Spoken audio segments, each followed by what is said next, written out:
Hallo und herzlich willkommen zur ersten Ausgabe von Auf Die Fresse, the WXW review podcast in English. I'm Ian Hamilton, joined with Mike Kilby, and we thought we'd give this a go being a bit more frequent since the Carat pods went down well. Mike, how are you doing?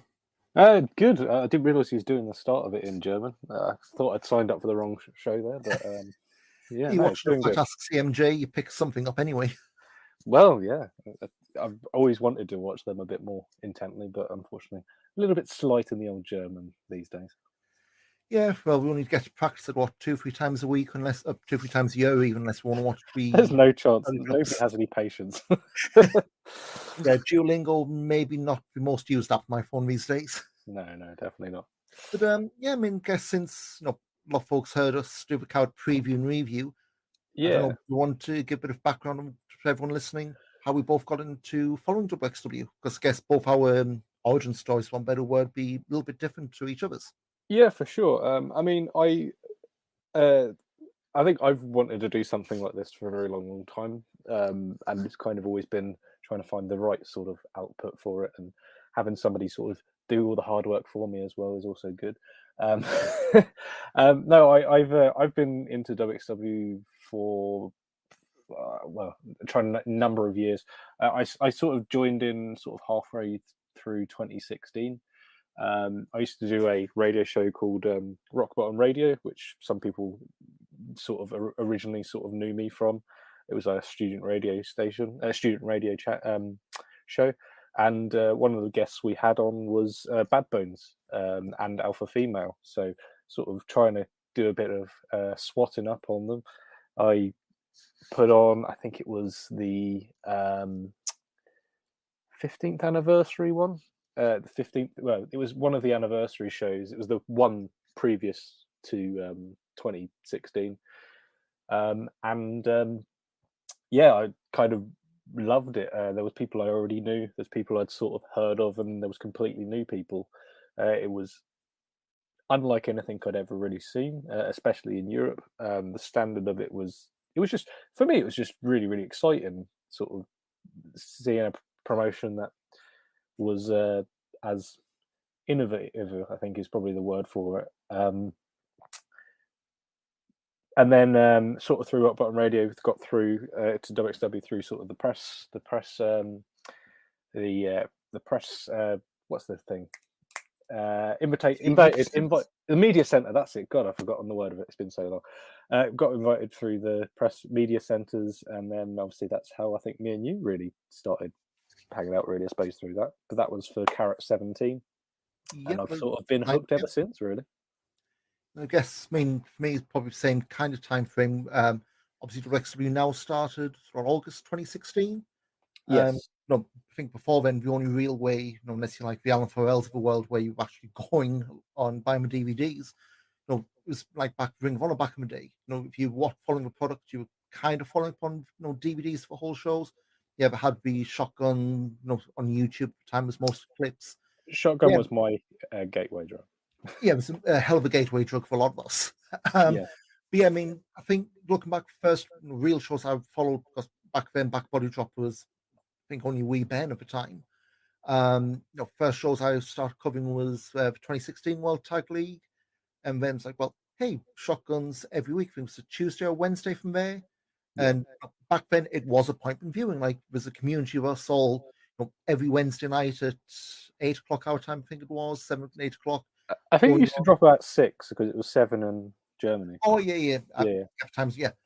But everyone was jumping on, and you could see who'd clipped a bit further ahead, who's a bit late, that particular week.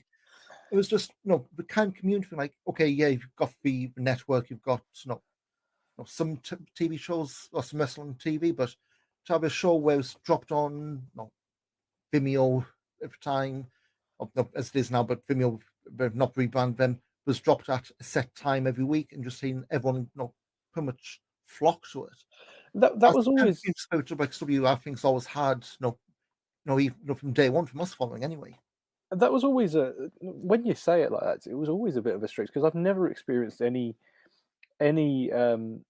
non-live show to be live tweeted in the same way that Shotgun was.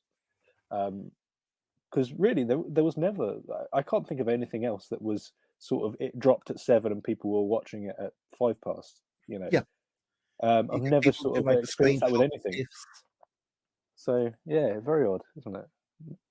But yeah, innovative. And as I say, I've said on multiple times, it's in my opinion, I think during that time period, it was the best promotion it was the best promotion in the world, in my opinion. I think sort of at least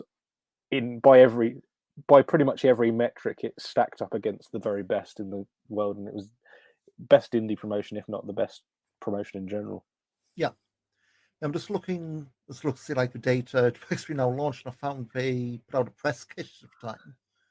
Oh yeah, Like load of quote sounds like pivot share, but we've got some unique content. I mean, obviously because of restrictions Vimeo's got, storage limits. And I think we touched on this last time. A lot of the original stuff, like the Spielab and the yeah. a lot of documentaries, sadly no longer on the service. We can hope they come back in some other form, but just the way we're trumpeting, parading, for a better word, like marquee events for our PPV caliber shows. Yeah. They're going to be filmed with 5 HD cameras and available 72 hours after the last bell sounded. And it's like, we'll be touching on release dates, the end of the show for the stuff. That was groundbreaking. Like, back for time, this isn't necessarily a slight on British promotions, but I know exactly who you was about to talk about. yeah, well, I mean, they've literally just gone a month without uploading stuff, but like Progress, they would have 2 or 3 guys with the DSLR cameras. Rev Pro had the cameras, but you wouldn't be 3 days between the show being filmed and turned around. And this is back before promotions had the beauty of the live editing. I know if Carat Vape, really put over catchy pills for a lot of the stuff.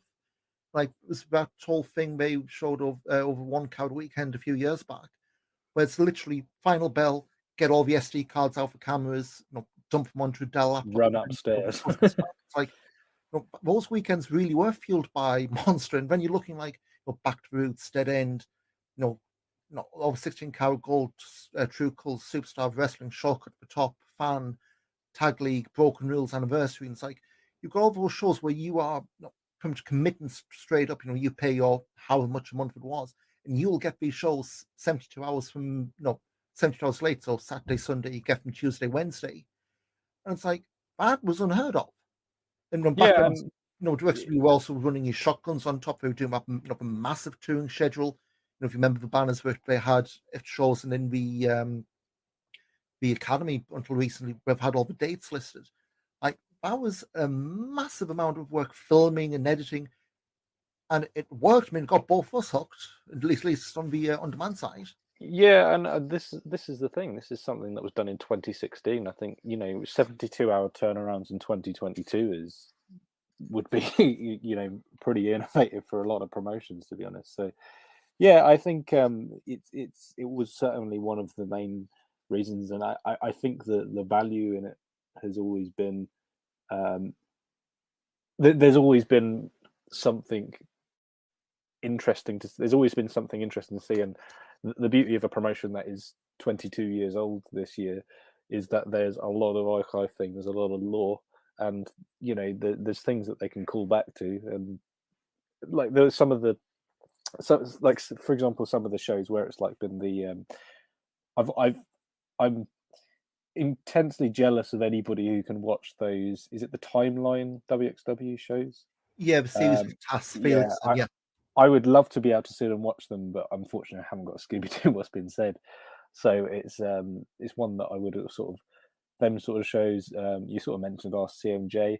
The Conversations shows are always really good. I think some of them are coming off the thing now, aren't they?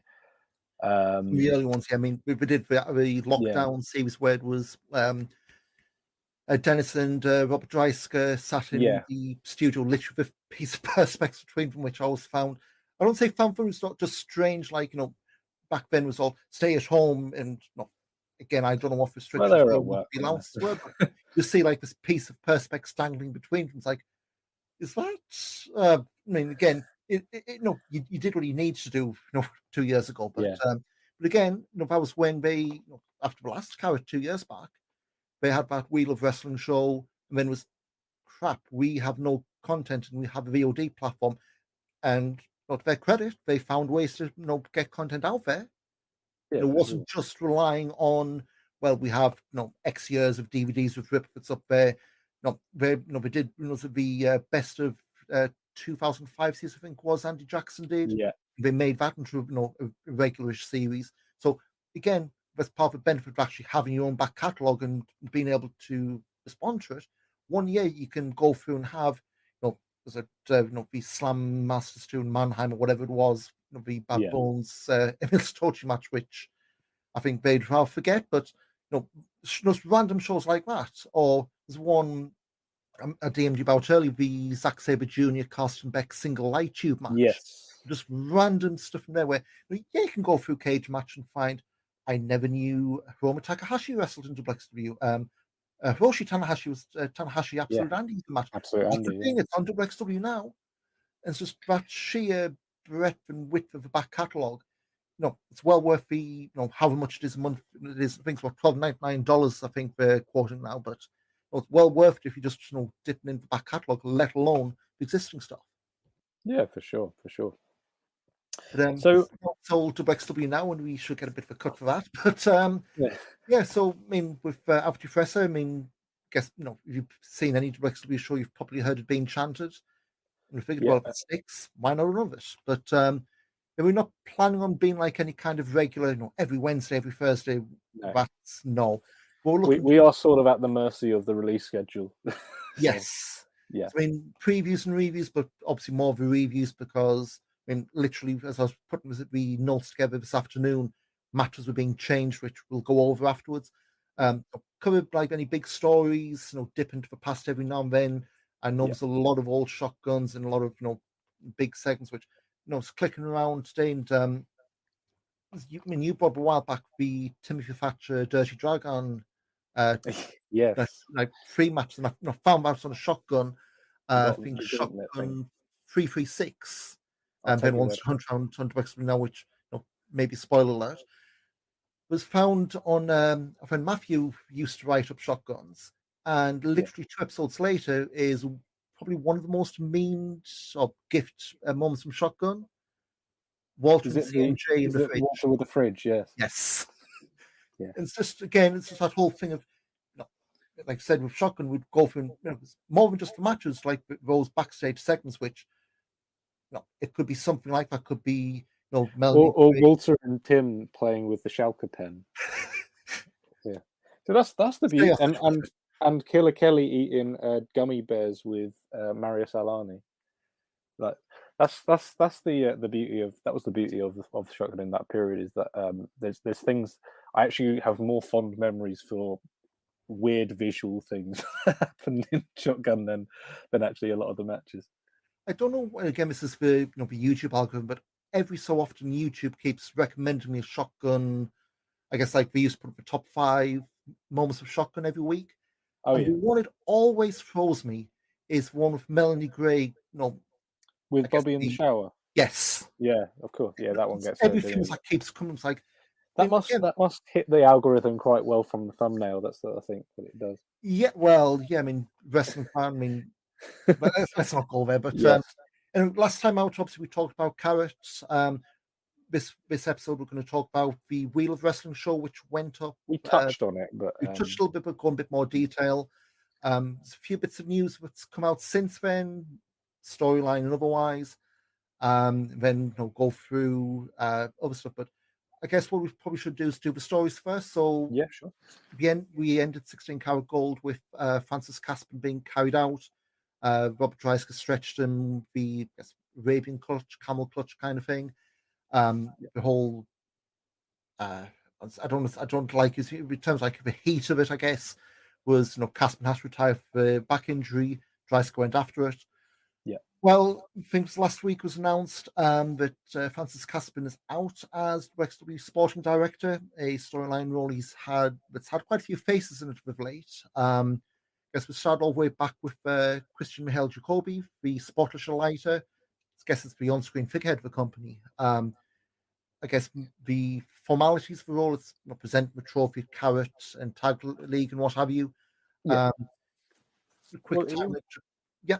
This was a role obviously that he was kind of doing in real. He was both worked and shoot. He was kind of basically doing this job anyway, wasn't he? So, art yeah, imitates life. yeah. So, but on screen, Jacoby lost for all. He got a little bit too embedded in ring camp, I guess the best way to put it. yes. Roland going to Carsten Beck, who had it on and off, was about one spell in June 2017. He was recovering from cancer, was meant to be doing a big comeback, and was that whole story and the angle in Hamburg, where he announced his full-time retirement, and he knocked out Jacoby with a right hand, since he couldn't do the match. Yeah. Beck ended up coming back, as the sporting director. Had a role efficient at the start of 2020 when he was taken off TV, but it was never really written out until the shows. I mean, the thing which I remember being said about it, because obviously it was Carat. Carat, he wasn't on the show, and I think the thing which was officially said by whoever it was who did the panel was that it was it's been left deliberately ambiguous, and I think obviously, unfortunately, we now know the reason why later on that year, which was obviously a heartbreaking thing. Yeah, that week in October is not best for wrestling, and again, yes, I mean, he wasn't around on screen at Carat. I mean, the last he was on screen, I think, was the 19th anniversary of that whole storyline for Mal. I mean, he was around Carat Weekend. I think we bumped into him outside one of the media centers, but it's obviously not on screen. Jim V Pandemic era, there was no way he was being used on screen. They put Absolute Andy in as the role, hijacking an office, that whole thing where he's showcasing his merch, sellotaping an iPad to a coat hanger to FaceTime Jay Skillett, I think it was. That was a great phased out after Shock in 2020 was stopped. It was, the Wheel of Wrestling stuff. I think was Felix Kohlenberg was the representative of the Championship Board of Directors. I think was Wade was phrased. It wasn't the sporting director thing. When we got back in front of fans, Andy, reprised for role was that whole thing at the 20th anniversary show, the delayed one, where he locked. Who was he locked in the office? Norman Harris. Harris, yeah. Harris, he was a big feud throughout the empty set shows. He then stepped down. Catch Grand Prix, Francis Caspen took over, had about 6 months, and then obviously written out at Carat in the end. The WXW's website just put a statement up, saying that, as confirmed by an orthopedic examination, Francis Caspen's spine was not further damaged. As the conversation continued, Francis informed us he'd be resigning from position with immediate effect. Wish him all the best in his path and thank for his work. Since then, WXW have been putting up an advert for the role. I would say don't read it into this too much. It's like proper job role, like responsibility for selected ideas from project planning to profitable utilization. Must be willing to travel. I noticed they didn't put a an email address at the bottom, because much like there's the story of everyone who plays Football Manager submitting applications for any job that comes up in the Football League. I think you do wonder if they were preempting a lot of people with TW CVs to I don't know who's up to these days. I don't know if it's Alex, Chrissy does the social media, or would be put task on his his few hours a day. He's not actually focused on this. Like whichever Pooh Sod made the choice not to put the email address on, you save yourself a lot of time, yes, getting those. But again, as a storyline, it's not just been a case of eyes quit. We're looking for somebody. In fact, we're following through. It's, I don't say professional, but in terms of it's being portrayed more realistic than you would see on, say, a Monday Night Raw, where someone's just been gets sacked and somebody in the role the next day. Yeah. Following upon that, Robert Dreiska's been suspended from all their shows till the end of April, which is 3 cards. Last night, though, Dreiska's, of course, he is teasing being on those shows because it's wrestling. You'd be surprised if he wasn't. And I guess the Frankfurt shows, I think they've said there's no Corona regulations in Hesse anymore from this weekend. He may well be the only guy from mask on those shows if you go full wrestling on this. Yeah, he's going to be a man in a balaclava. He's going to get one of them Hungarian balaclavas and run in from the side, maybe. He saw what Senza Volto and Igel Blanc did, and I want a piece Yeah. of that, which, hey, who can blame him?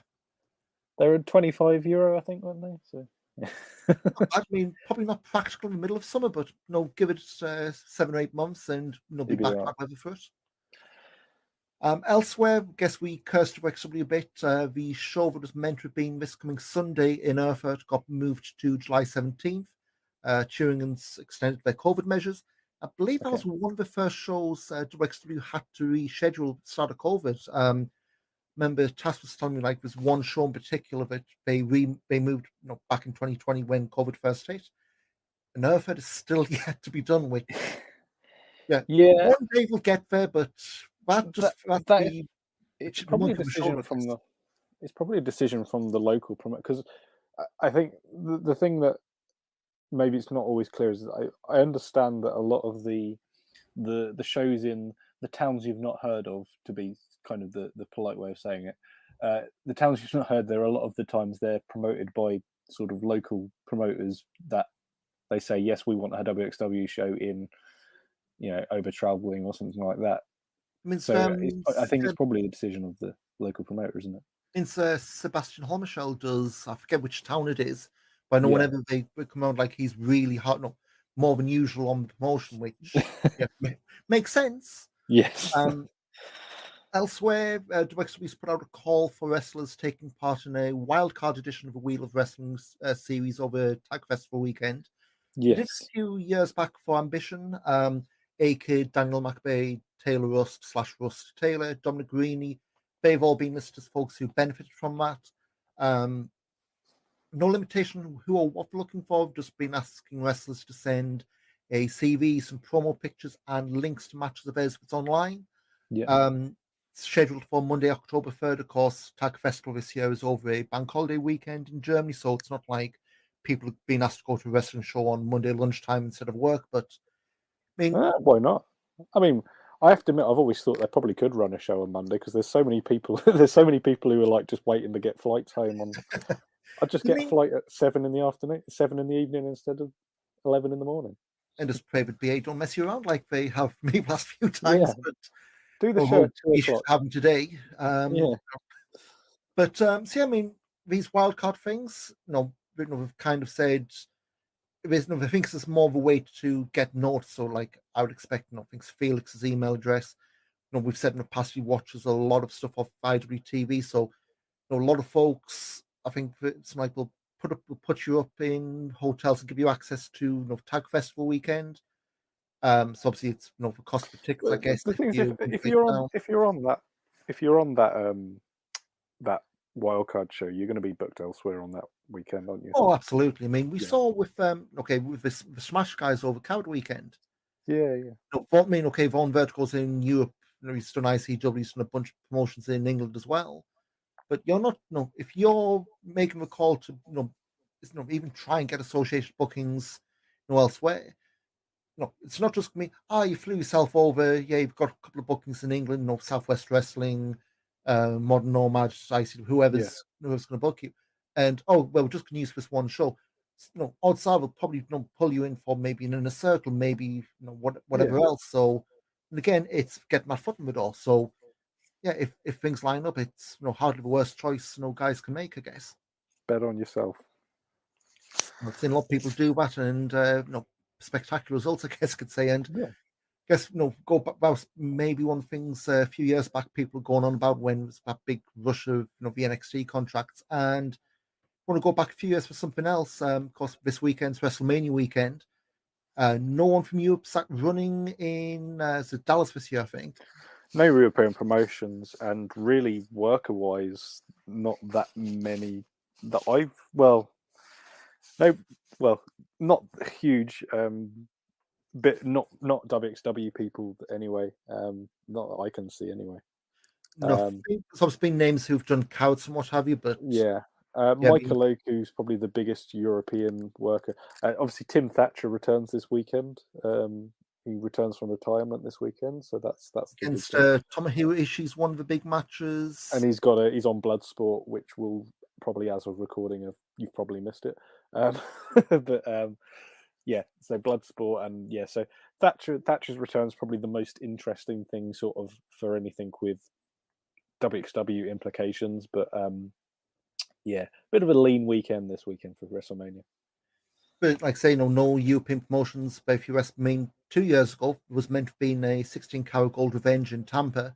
I think the only thing I would say, yeah, they didn't announce very much. No, I think the only announced was that Leon Van Gasteren against Bobby Guns for the title, and that actually played into the closed set shows because obviously the match didn't happen. Leon didn't get his match, and that was a bit of a source of consternation, I guess you'd say. I get the impression they probably would have hoped to have built a few things to that over the Carat weekend, because obviously it would have been less than a month after Carat. But I think obviously once we got there, I think this is probably the last of it for a while. Yeah, and again, looking back at the the news of the time, yeah, again, hindsight's 2020, but one thing was the killer blow, I guess, was that travel ban that the states put in. Anyone from the Schengen area, from Europe, effectively, if you'd been in Europe in the last 30 days, you weren't allowed. Well, that was 2-3 weeks before WrestleMania. That instantly was like, nope. And again, obviously, WrestleMania weekend, as it was known, didn't happen. Okay, so the empty from center stuff, which there was hardly anything. I don't know, was any indie stuff, and obviously last year it came back. This is probably the first, I'd say, normal proper Mania weekend. Yeah, obviously no IWTV stuff, no European, but 3 years ago, 2019, WXW did run WrestleMania weekend in New York. Amerika is Wunderbar. It was on Fight, doing live. Obviously went on WXW now afterwards. Pretty much as close to an authentic WXW show you'd get in the States. It wasn't the, with all due respect, the show they ran with Combat Zone Wrestling, I think, a bit later in the year. This was a lot of the core WXW roster with one or two locals as opposed to maybe a 50-50 thing. I mean, you can run down the card, but Tommy Geeson hosting, Sebastian Hall, Jeremy Graves did commentary in English live, which I remember watching the show live, and reviewing it. It was an absolute blast, just because it was like, hey, you hear these guys, on WXW now, but seeing it live and seeing people we know live, enjoying it, and clearly a lot of the guys who were there kind of seemed very surprised by the amount of, I'd say, recognition, just the amount of folks following to New York. And you've got us crazy who go to Germany, but to follow them from England, Ireland to Germany, then to the States as well. That really made things blow up a lot more. I think it was a sort of general memories of the show. It was I do remember it being sort of top of the card was fine. I particularly loved the Darby Allin Avalanche match. That was brilliant. The Sarah Classico, as I think it was dubbed. There was a few Europeans who I think will save their dignity. There's a few Europeans who tried getting a number of the sort of our chants over. There was a few tops off for the Avalanche chants. There was obviously attempts at the Bobby Guns stuff as well, but it wasn't. I don't think people really got it. Yeah, I know the tops of Avalanche caught Jeremy completely off guard on commentary. Yeah. Yes, so there was a few of those, but yeah, it looked like an absolute blast, and I've kind of said a few times, I think WrestleMania is not a thing that interests me at all because I have Carat, I don't need it. But like, I think by Mania time. Yeah, we've already had it. WrestleMania doesn't appeal to me, but I've always thought that if I ever went to a WrestleMania weekend, I'd go to WXW. I'd go to Rev Pro and probably go home on Saturday evening, sort of thing. Yeah. So it's but kind of in general, the top to bottom, the show was really good. I think you'll probably go through the card in a minute, but I remember the main event, Bobby versus Irie, which was alluded to post because that was Guns' first defense following the title win, wasn't it? Yeah, and the whole story was Irie was the only guy who had beaten Guns twice in the head. So it wasn't like, obviously Carat 2019 was Lucky Kid. He had a mid-card match, middle of a card match, which we'll touch on briefly just because of who the other guy was, which odd, I guess, because he won Carat and the whole storyline afterwards was not around him. but he had Ilya was the guy, the big title challenge. But we can run through the card. I mean, obviously, no Walter or Ilya. They were both under WWE contracts for time. Walter, in fact, was 24 hours away from winning the NXT UK belt. Ilya was a couple of weeks away from debuting. So, yeah, that was the really good takeover. That was the really, really good takeover match, wasn't it? Yeah. So I know they mostly are good, but that was the one which basically stole the show, wasn't it? Stole the whole weekend from the WWE side of things. Yeah. Just go through the card. Opener was LAX, now Proud and Powerful, I guess, in AEW, Ortiz and Santana. EYFBO, and about 10,000 other names, Team Pazuzu and beyond. Went over the Crown, Alexander James and Jørn Simmons. Avalanche, we already touched on, really good competitive squash over Darby Allin. Joe Grace, I think she was subbing for Lufisto, beat you. Not you, but no Japanese wrestler you. That was kind of the only one which was a bit of a these are two people who weren't really WXW people. Yeah, but, I mean, you. Although I suppose you was on. She's been on a few shows, but maybe not quite as regular. Which then we had the Shotgun title, which I think this one to me on the night even fell flat. Emil Satochi, when he was doing this whole emo Phil Neville stuff against Mari Solani, which I don't think the match would seem in WXW these days, mind, just for various reasons. But Emil won the Shotgun title over the Carat Weekend, I remember. Another thing to just quickly mention about Satochi, that same weekend, actually, I think it may have even been the same night. Satochi and Avalanche were both in the MLW Battle Riot show. Yes, they were in the Big Rumble, and obviously this is actually the memory I actually more was MJF paying off Avalanche to basically to protect him during the match, and it was quality. I mean, it's if you've on Twitter today, obviously as of recording, MJF was trying to talk up the Great O'Khan. It's like he's just got a great in bodyguards, really, isn't he? He's got an eye for talent. Wardlow, Avalanche, and the Great O'Khan. I mean, you can't go much worse for you. That's a dream 3-man stable. Maybe get Gideon Gray back in to do the mouthpiece stuff, but I'm just furiously scrolling through Cage Match for that MLW thing. Yeah, the Battle Riot.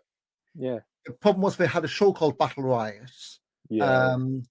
So this was April 5th, the MLW show. We have a Battle Riot 2. That's why I couldn't find it. And Satoshi and Dreiskin. Yeah, they were the two ones who I think Dreiskin might have done more. He faced Tom Lawler for an MLW title as well. Yeah. So it wasn't just in for that match. So it was more than just that, and obviously the Crown as well. Also that same day, the infamous Blackcraft show, which they was on that, weren't they? Well, blink and you miss it kind of thing. I remember they were in that 5-way tag match, but didn't even go 4 minutes. All due respect, and I know it was that documentary about that Blackcraft show, but it was a mess, and I think it was literally one of those blink, and you probably would miss them if you took your eyes off the screen for a second. But wasn't Absolute Andy booked somewhere else that weekend? Am I misremembering? Oh, it's entirely possible. Regardless, while you furiously Google cage match, So I mean, he did. Mercury Rising, the WWN Super Show gimmick against Anthony Henry. Of course, he was going to win the Full Impact Pro title that night. But so it wasn't just you have the WXW guys there for that one show, and then they all potched off home. They were a lot of the guys were booked elsewhere, which that's the beauty of them weekends. That is, I think that is the thing which is most exciting, because I think it's the most exciting thing about these WrestleMania weekends is obviously that's where you get somebody. There's a few matches sort of this weekend with sort of in particular like Oku. We're kind of going a bit off topic, but like Oku is obviously being thrown in with some completely different people, and obviously you'd expect probably if the WXW are out there, they probably be doing something very similar. Well, give it a few years and you never know. I mean, carrying for the lineup, so I had Lucky Kid beat David Starr, which It was a good match, but post-match stuff, which maybe overshot the whole Yeah, thing. that was the whole thing where they had they cut the promo, didn't they? On the WWE live feed, yeah, if you watched on Fight, the show it all, but the replay, WWE cut it. Yeah, it's not in the Um, replay, is it? Yeah, I can't even remember the content of the promo, but it was basically against the network and whatever it was. yeah, Wasn't it's it? like Yeah, Walter won't face me in a WXW ring. You're hiding behind the contract, so I'm gonna have to quit. Which, yeah, yeah, I mean, I guess we're starting the whole thing for Carat 2020, where yeah, but second half, well, it wasn't in Bishop show carried on. Chris Brooks over Absolute Andy.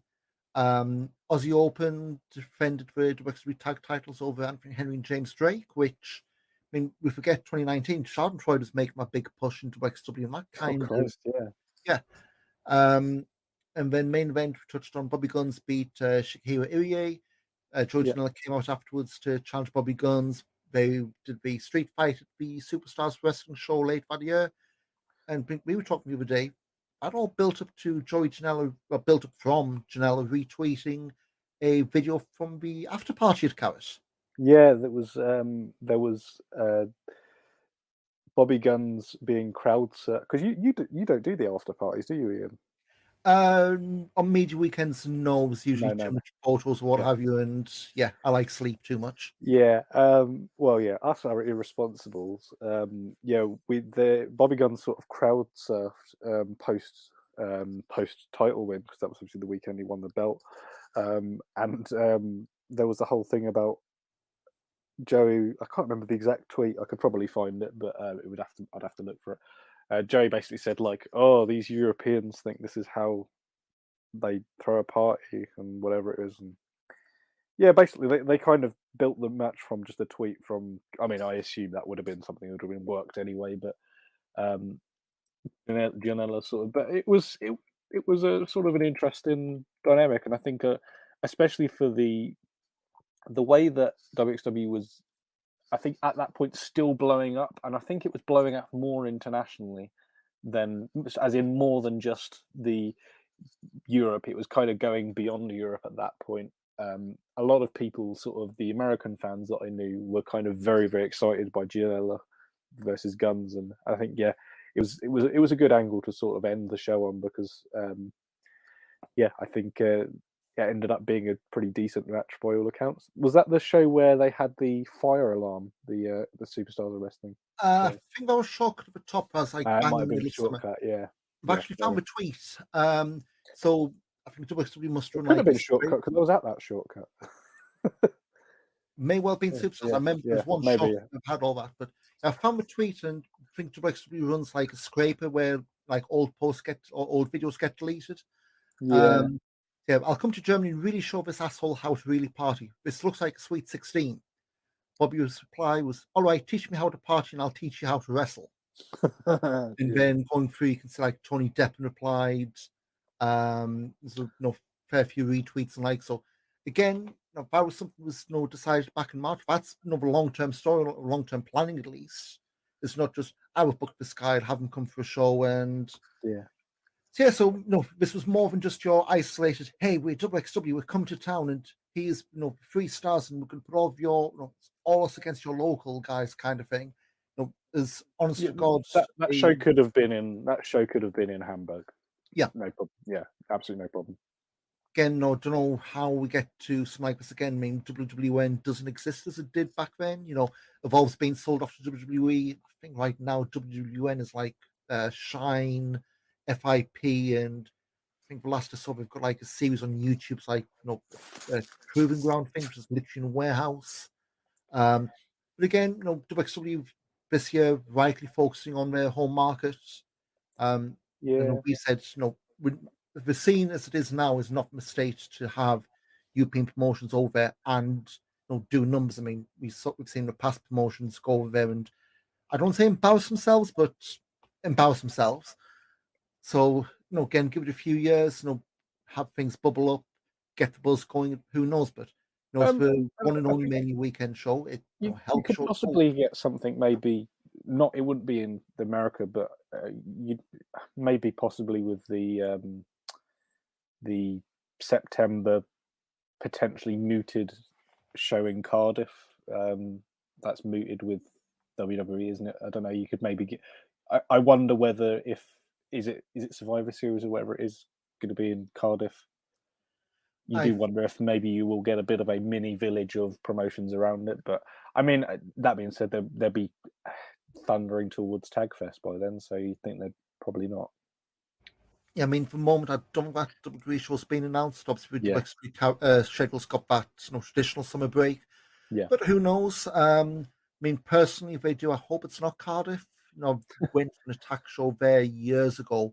It's a pain to get to. Well, it can be, but it's what cars and trains are for, isn't it? Well, true. But anyway, going away from the big weekend to one show from the last big weekend we briefly touched on. So I think since we last recorded, Wheel of Wrestling 28 dropped on demand. I don't think we really wanted to go too in depth on it because I think it had only literally just come out. We was just going from memory, I think, weren't we? Yeah, don't just come out, and I think was maybe an issue with the English feed, something like that. But anyway, one match that was recorded on the afternoon didn't make the VOD. Golden Boy Santos beating James Runyon with the Midas touch lariat. Again, I don't know what the call was, but it wasn't on the VOD, so it was happened. I don't remember it being something wrong with it, so I don't know. I'm not sure about that at all. Yeah, I mean, I wouldn't want to speculate, but again, no, it happened. But the main show opened with a brief promo, I guess you'd say. Well, he didn't even say a word. Well, that's what I said. Brief. Tristan Archer came out. Boy, he could say a word. Fuminori Abe's music hit. We did the whole point, I want your belt thing. Francis Caspin booked the match. And that's what you need. I want your belt. No need to do one piece. And segment was over in a few minutes. Opening tag match, we had the main roster debut of was it the Gullius brothers, so Gullius Vilmos and Gullius Jr. or whatever it is, yeah. And their Not Kid Lycos theme against Jörn Simmons and Levaniel. I think this is more them trying to put Jörn and Levaniel back together. They were teams, friends. Obviously had to fight in the title match the previous night. Pretty decent match. I think we went about 6 minutes, but again, everything's more about getting Jörn and Levaniel back on the page since they were planning to do something with them in Frankfurt. Obviously, plans changed. We'll touch on, but I thought Gullies really good as a team against especially Jörn, an established roster member. Yeah, for sure. They're a good sort of pair of young bulls. I think the bulls is a good way to describe them. They're a bit of a house of fire sort of team. I did enjoy particularly towards the end of it. We got to see Squash Jörn, basically Jörn doing his Batista thing, which I think ever since he's sort of discovered that he can do that work like that, it's just brilliant. That extra gear he's needed. Yeah, it's an extra gear, and I think but he also, the whole moonsault thing is a bit of an odd thing, but it looks great. Sort of going on the whole Batista squash thing he did. I remember the first match he did on Shotgun 2020 when it returned was when he did it against I want to say Paris, the Greek lad. That was like 50 seconds, and it was one of the best squash matches I think I've ever seen in my life. It was a good fun match. It was a good sort of you can obviously see where they were going from that, in the sense that I think didn't Levaniel in the promo pre-match say like, he said something along the lines of it being, he thanked, he said like, 2 years ago I was in this match and now I was telling stories with a gauntlet and but love will make it, that kind of thing, which again we said this in the last episode, with Levaniel 2 years ago. Carat, he was the comedy guy with DJ Hyde, and the fact that they managed to get him from Matt to, I mean, even rewatching for reviews, I was biting hard on those knee falls he had. Yeah, that's a sign. It's not about the in-ring bell to bell. I mean, it helps, but you can get a character really connection with the crowd. That's what really matters. Yeah, for sure. Yeah, I think the growth of Lavagno is just astonishing. Really, I kind of never really thought he would get to this level, but um, I mean, could you argue he's possibly like the biggest character in the company now at this point? I don't know. He's Definitely in in terms, the promo segments and all that. Yeah, yeah, for sure, and like the Himmel Schloss and all that. he's incredibly popular. I think I do think there's an element which is lost. I think for me personally, because the promos are all in German, I have to wait to watch them afterwards. But then I'm also not the main audience for it, so yeah, it's yeah, it was a great opener, and I think sort of as the show goes on, it was a good start to a pretty good show anyway. So move on that. Had a rematch from in a circle. Ava Everett beat Oshi. Again, things pretty decent for the time they had. I think again across the whole weekend, I've spoken to a few others since. And I don't know. I think I said last time Oshi's only been around for a few months, so at least in terms of what we've seen on Cage Match listing Oshi. on for Hungarian Championship Wrestling. There's someone who's not that far in the business. Been well impressed, even in the losing roles, well impressed with the progression so far. And I know the other Hungarians did the rest of the week, the academy. They did that academy live show, which unfortunately didn't make tape. Which, yeah. But no matter, if I could, I wish I could have moved things around and seen it live. But again, we said this last time. The Hungarians have made a hell of an impression. I think stuff like this, someone who was there for in a circle. Do the same match again, and two completely different matches. It wasn't just a case of, I will just run back Thursday.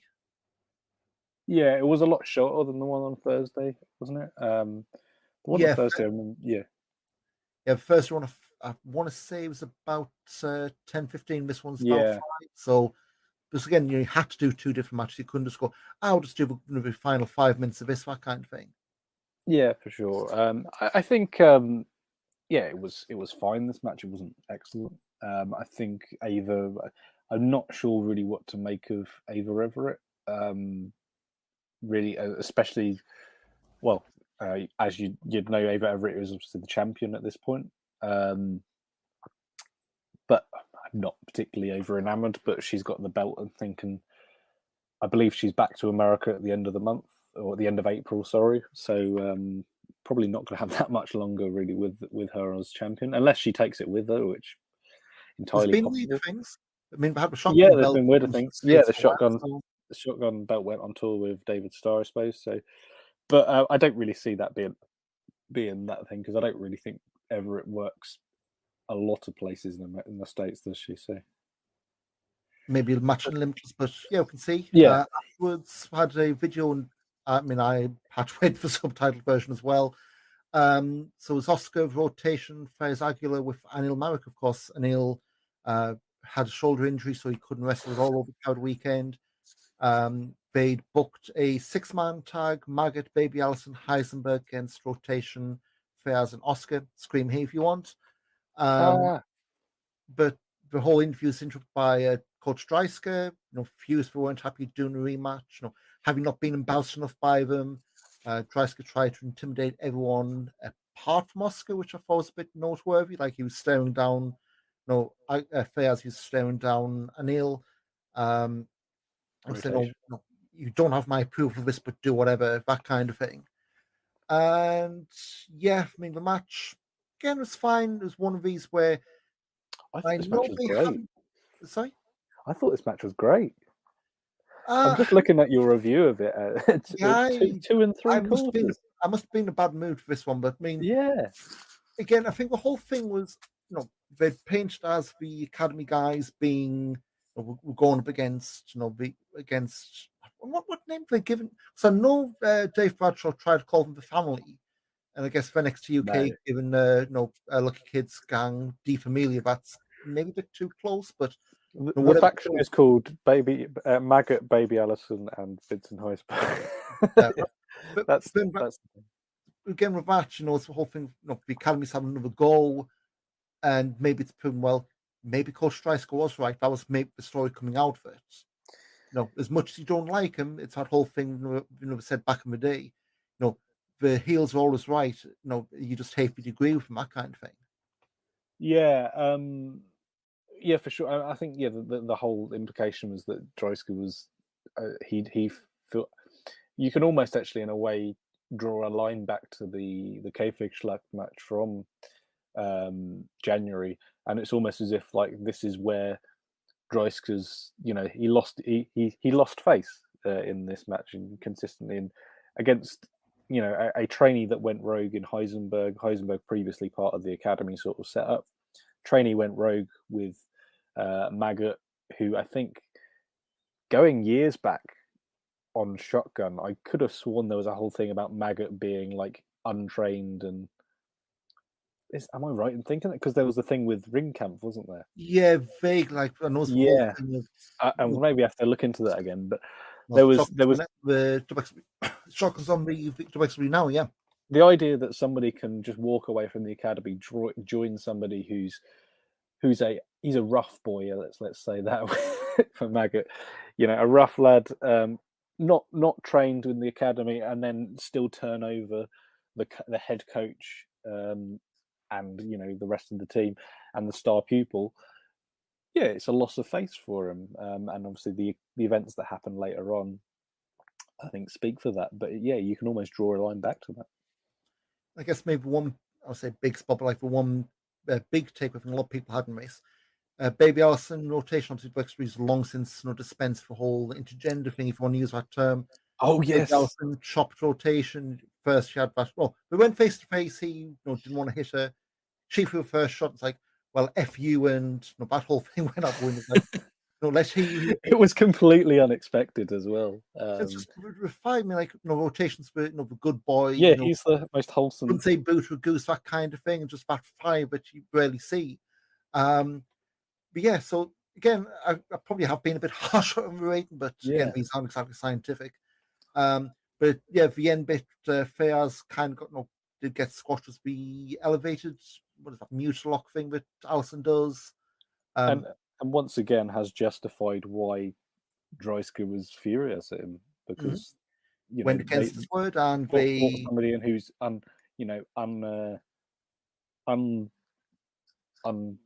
what's the word?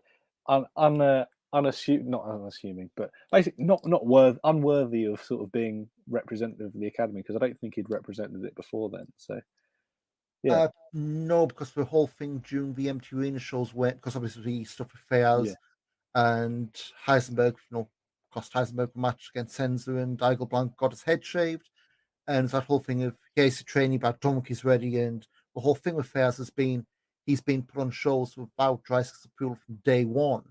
It's always been he went to the office or rotations put him in, that kind of thing. So it's it's a nugget that's there, and I know in GWF he's got the whole loser weight thing, but when he comes good, you've got that whole natural storyline of with Dreisker. Well, I'm proving you wrong. You've got that whole thing to run with. Yeah, I mean he is a sort of a lower level worker in like all across the country, really. So he's sort of outside of WXW. He is someone who has got a bit of credit to them. But obviously within WXW, no. But I have played him at darts, funny enough, on a weekend. that's completely off topic. Get the dartboard for Tag League. Yes, 680 Carat Gold. Yeah, a bit too expensive, mind. Don't want to get 16 cards enough. But next up, a shotgun lottery. So again, Ninja Mac, he won the title the night before, up against Tajabo, and that was one we mentioned earlier about. You turn up for any of the shoulder shows, you get thrown on. It's Jabo's debut. Chance going to be on them, I think it was Nitro in Hungarian Championship Wrestling. Dave Bradshaw kept throwing up on commentary. Again, it was fine for what it was. I think it was another one that's 6 minutes long. It was a bit disappointing, this one. I think it was one of the low. I cannot think of a single thing that happened in this match apart from being incredibly disappointed when he walked out. And I mean that as no disrespect, but it wasn't. There was hundreds of people, not hundreds, but there was lots of people who could have been in the lottery, and it's like, it's Thomas Sherbo. Okay. I think as well because Yeah. again, it's all everyone overthinks these things, but I don't think many people would have expected Ninja Mac to go back to the States with a title. It's like, does he lose a team then when we see, with all due respect, a name that making his main roster debut? It's like, Yeah. Well, it's a yeah, lottery, isn't it? It's a lottery, isn't it? So yeah, yeah. literally. So I get it. I do get it, but it wasn't a thing I really have any particularly fond memories of. So we'll go for the next match and talk about lotteries. A wildcard tag match, and I guess this was the This was great fun. random partner stuff we maybe wanted on the Saturday show.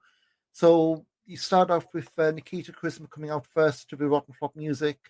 Then it's like his partner Dennis Stolnik, because they've been in a feud, which is gold. Mm-hmm.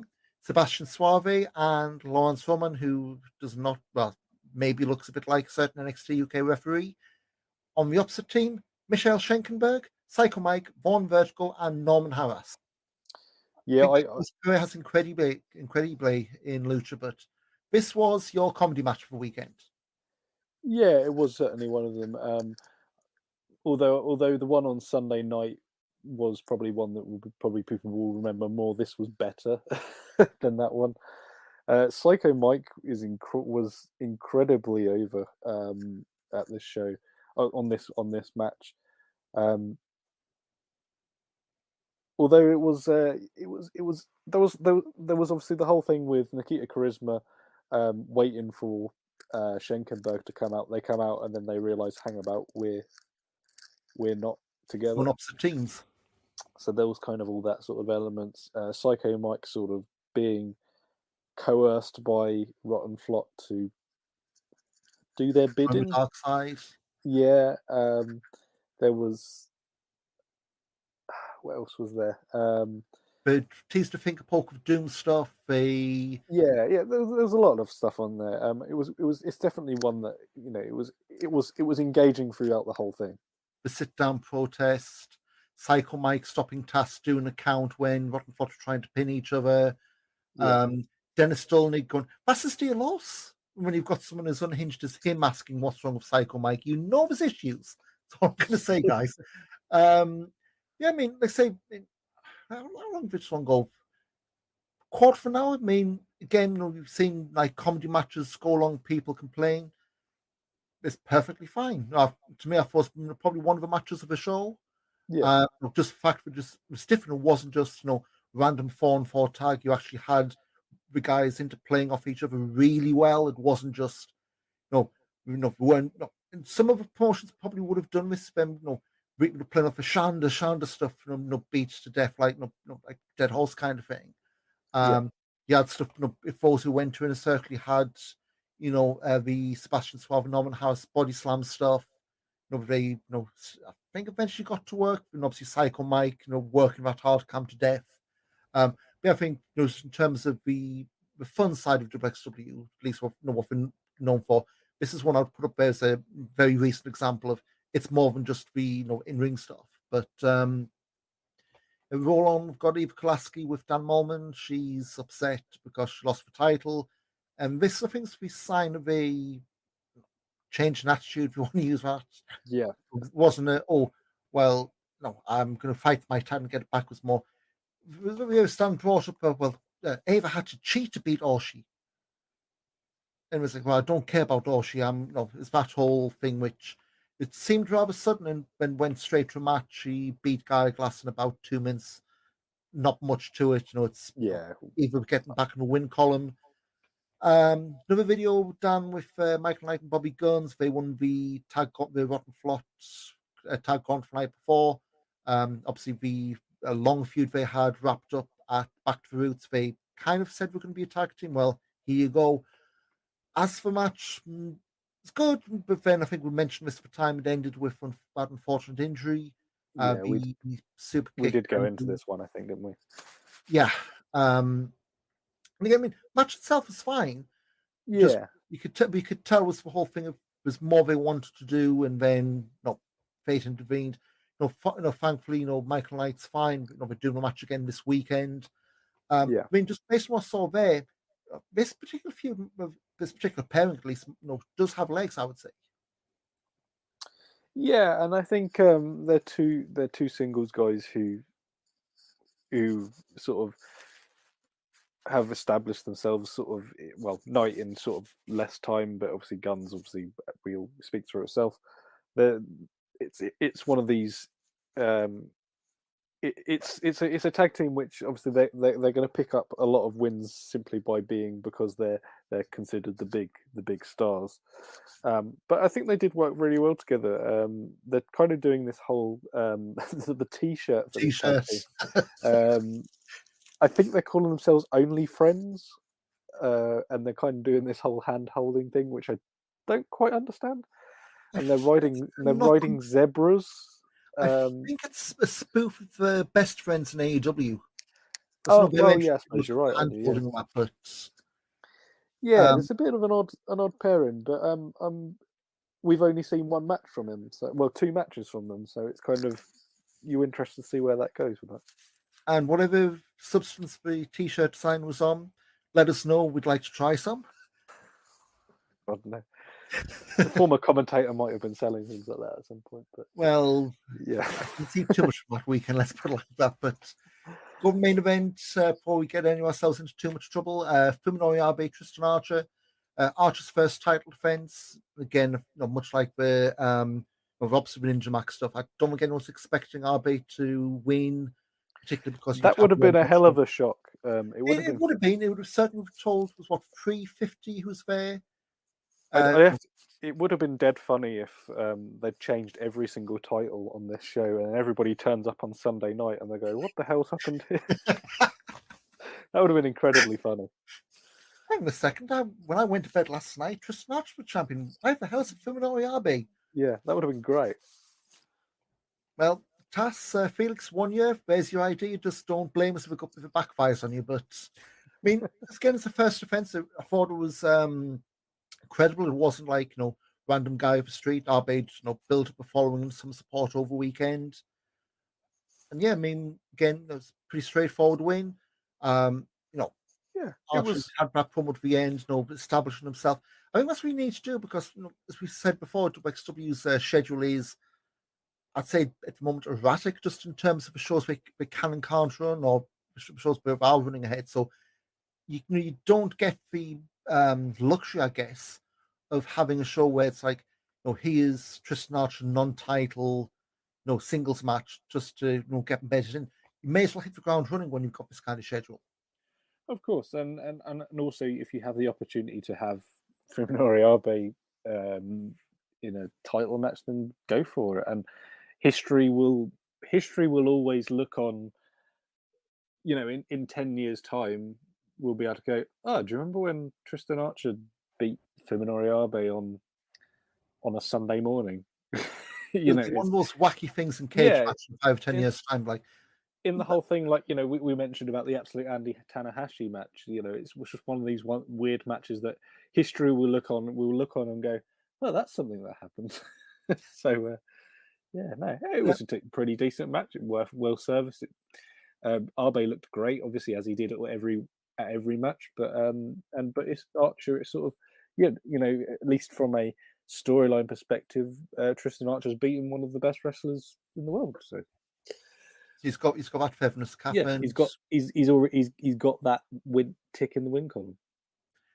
Bring us up earlier. Obviously, we talked at the start about the sporting director thing.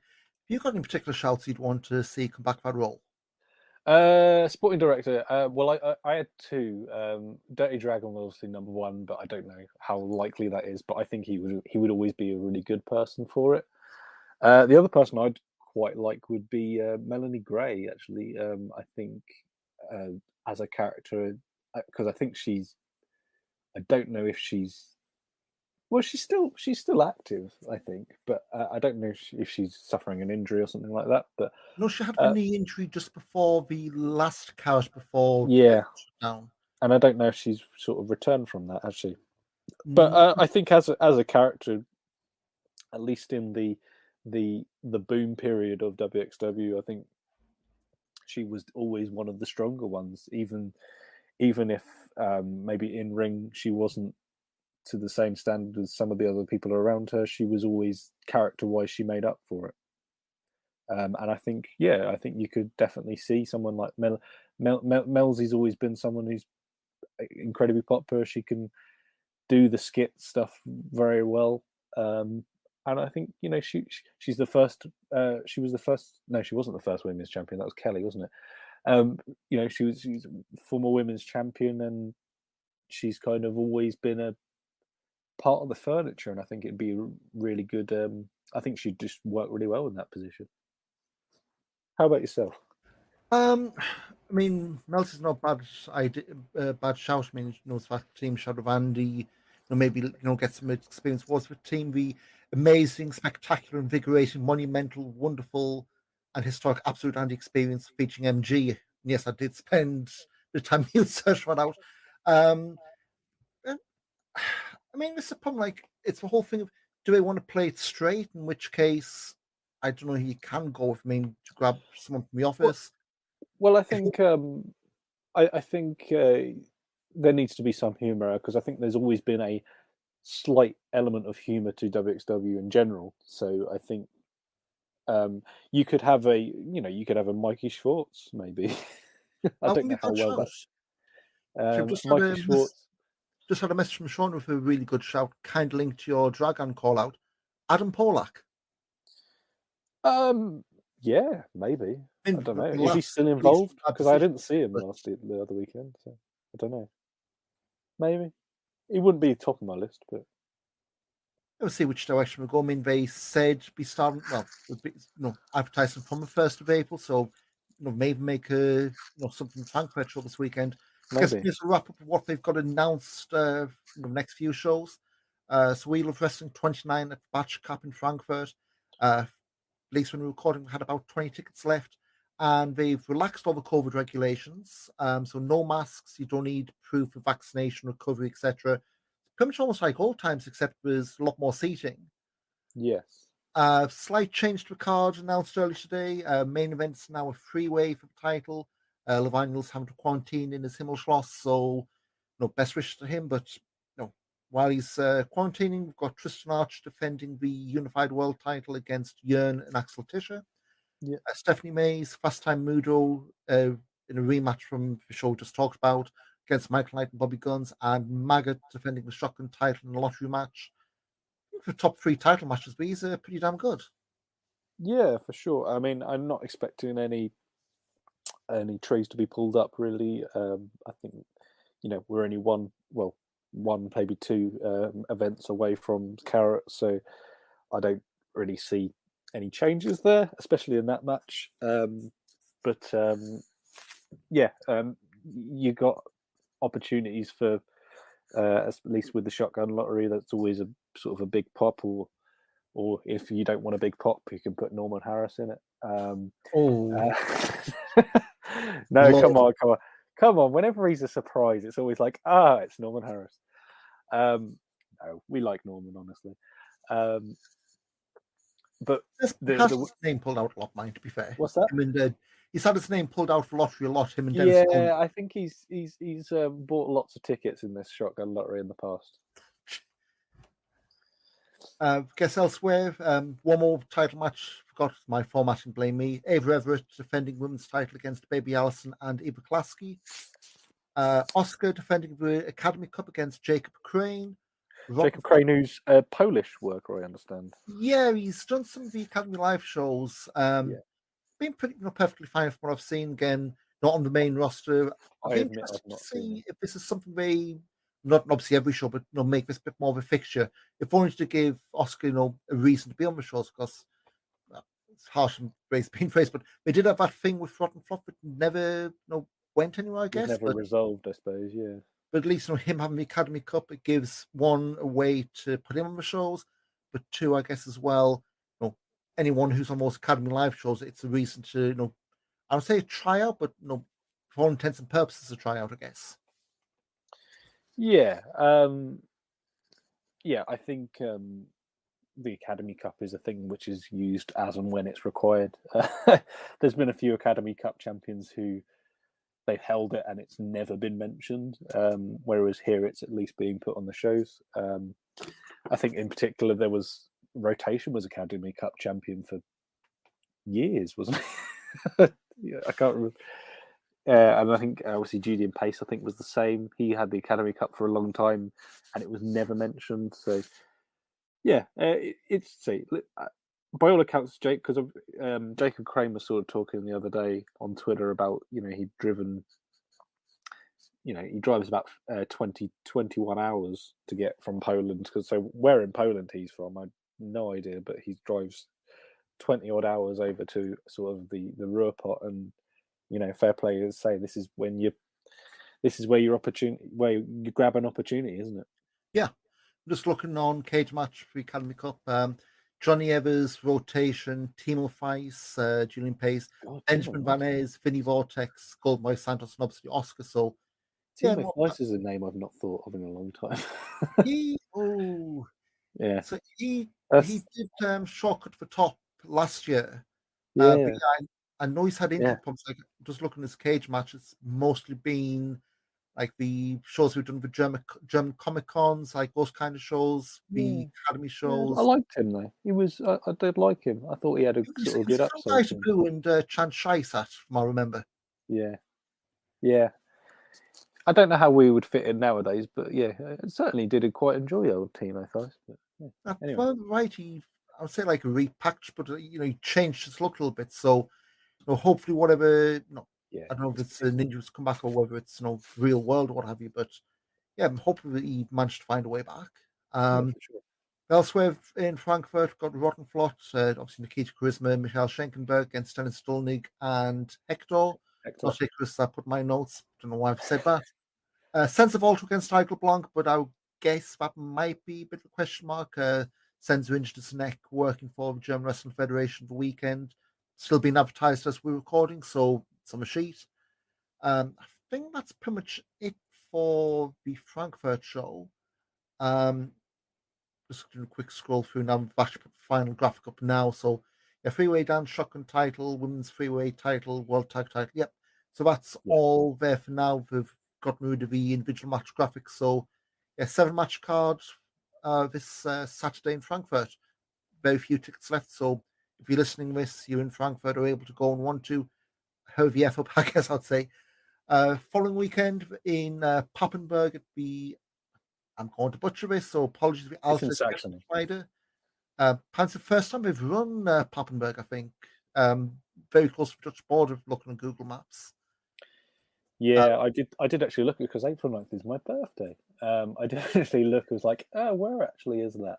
But it's not somewhere I could get to and back sort of easily. Well, I could probably do it, but I'm not up for that at the moment in this sort of world. But yeah, it's although by the looks of it, all of these shows are going on on WXW now, so I'm excited to see what some of these smaller town shows, which have previously have been the reserve of the odd occasional match appearing on Shotgun. It's quite interesting that they're all going up, sort of thing. Yeah, I think Felix just a few months back said, until we get to a full schedule, everything's going to be taped. Which means, the venues which previously you've seen, with Catch Shirt had a handy cam, they're getting the full, big screen bells and whistle treatment, which good for them.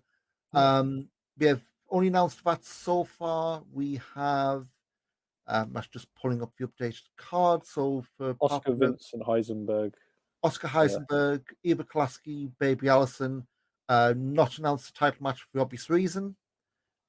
Check back up Saturday, I guess. Shotgun title. Shotgun lottery. So that's the only stuff announced. On the graphic, you've got obviously Rotation, Tristan Archer, Bobby Guns, Michael Knight, Yearn, and so there's probably at least 2-3 matches. I would guess Senzo and Nigel against Only Friends. That's one obvious one to build from that. And that's just me spitballing based on a picture, so we'll see. And then the last one that they have cards up for is in Weyhe at the Sports Center Dashbeck. This is for Slam in Den Mai. It's the end of April. A couple of matches so far on that. We've got Sense of Alto against Argel Blanc against Axel Tischer, the Vinyl against Vincent Heisenberg, and Sense of Alto against Fast Time Mudo. So again, no, it's going to be matches set for that after Frankfurt and Papenburg, but in fact, we're giving you some stuff to buy a ticket for a month ahead of time. It's not too bad. And if, like, for two of us, you're going to be watching this on demand, WXW's also announced when these going to be dropping on WXW now. So it's crack knuckle. So Frankfurt, that'll be dropping on Thursday, April 7th in German. The English commentary is the next day on Friday the 8th. The Papenburg show is dropping on the 13th. It's a Wednesday night in German. Thursday the 14th in English. So I guess if you've got Easter weekend off work, we'll be dropping plenty of time for you. And Slam in Mai is dropping on Tuesday, May 3rd in German, Wednesday, May 4th in English. If you keep up with WXW through WWE Network and Peacock, there's nothing on this weekend. Again, they don't tend to announce the network release schedules or anything. I know that a few weeks back, the Bielefeld show was meant to drop over Carat Weekend, but got pushed back. So yeah, they're probably working away how to cut out Jonathan Gresham from the entire tournament. Yeah, blue dots. That time. Well, I mean, what I will say, and obviously this is my personal view. Don't watch it on the WWE Network. Watch it on WXW now. I mean, I know I've had others. I don't know if the podcast subtweeting is, but no, compared to like Progress, their shows go up on Progress and WWE at the same time. I'm not paying for the amount of Progress if the same show's going on WWE Network. Now you can say they've got an extra match. At least with WXW, yeah, I'm a homer, so shoot me. The fact that you've got their shows going 3 days later, and you do have a fairly chunky delay between dropping on WXW now and the network. So, $12 a month, you've got a reason to sign up to WXW now if you're a fan or if you're interested. So you can see the shows straight away. And if they do have to edit out Jonathan Gresham, and I guess we'll see in the fullness of time, well, you've got the whole back catalogue as well. It's not just a match which they don't even advertise. But so like I say, nothing on about the Carat release schedule. So I would guess you're probably looking April, May time. And we're looking at what? Inner Circle, 3 nights of Carat, Ambitions, 6 shows at Dunning showcases going on. You've got 6 shows there. Unless they release them in one big block, you're probably looking maybe end of May by the time that's all done. Yeah. Decided to WXW now, people. They take PayPal if the phone fee's an issue, but yeah, I guess so that's all we've got for the lineups. But of course, we're going to have reviews on backbodydrop.com, follow on Mania. Guess Mike, any last plugs or anything you want to squeeze in for? Not really. To be honest, not really. I'm Mike Kilby on Twitter, on everything else, basically. Outside of wrestling, I do the Groundhoppers guide with Arnold Furious. That's on YouTube. If you just type in Groundhoppers guide, you can find it there, which is a football podcast. Apart from that, no, not really. Not anything to plug. Hopefully soon I will, but not at the moment. Of course, you can follow me at Ian Wrestling on Twitter or at Big Back Body Drop on Twitter for the website. This weekend, I'm probably going to be fueled by various forms of caffeine, not watching everything in WrestleMania, but a few things. We touched on Michael Oku at the start. That's about the only real big European influence over the weekend, so we'll see how that goes. Tim's there. Tim Thatcher for Tim and Tom are there. House in Gelsenkirchen. Ishii and Thatcher are there, the 2 biggest stars that Europe ever produced. I'm sure there'll be some of us who will disagree, but yeah, Tim needs to find his way to Gelsenkirchen somehow. I just have visions of him rocking up to Essen in a few months, and when everyone's moved out, it's like, oh, they didn't tell me. Yeah. But anyway, thanks very much for joining this week, Mike. This episode. Say next week we've got Frankfurt show. We'll put in our Twitter what's going on for the next show. But any feedback, feel free to yell at us. We others do anyway, and we'll see you down the road, guys. See you later.